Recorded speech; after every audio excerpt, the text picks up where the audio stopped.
Hello everyone, welcome to English Written Classes. Exercise 4. Get ready for the dictation. Start.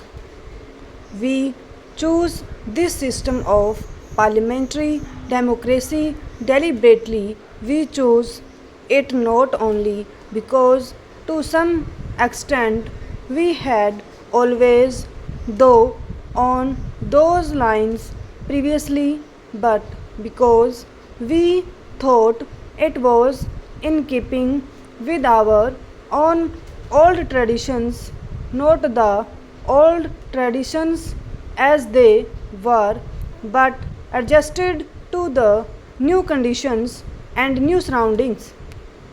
We choose it also. Let us give credit where credit is due because we approved of its functioning in other countries, more especially the United Kingdom. So, this parliament and the Lok Sabha became to some extent like the British Parliament and the British House of Commons in regard to our rules of procedure and methods of work. Parliamentary democracy demands many virtues. It demands, of course, ability. It demands a certain devotion to work, but it demands also a large measure of cooperation, of self-discipline, of restraint. It is obvious that a house like this cannot perform any functions without a spirit of cooperation, without a large measure of restraint and self-discipline in each group. Parliamentary democracy is not something which can be created in a country by some magic wand. We know very well that there are not many countries in the world where it functions successfully. I think it may be said without any partiality that it has functioned with a very large measure of success in this country. Why? No, so much because we, the members of this house, are exemplars of wisdom, but I think because of the background in our country and because our people have the spirit of democracy in them.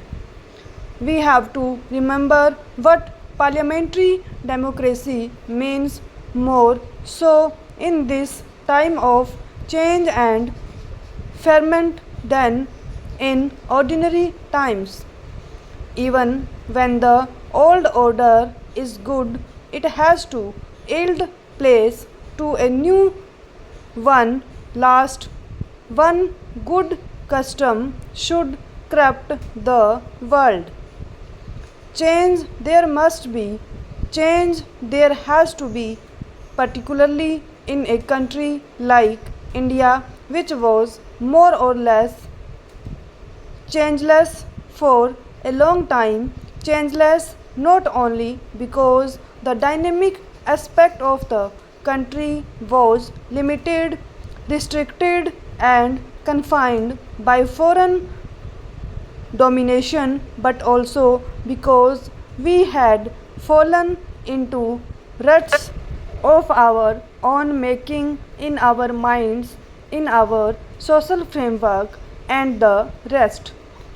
So, we had to take our souls out both from the ruts and from the disabilities and restrictions caused by alien rule. We had to make rapid changes in order to catch up. But while change is necessary, there is another quality that is also necessary, a measure of continuity. There has always to be a balancing of change and continuity in our democratic way of life. Stop.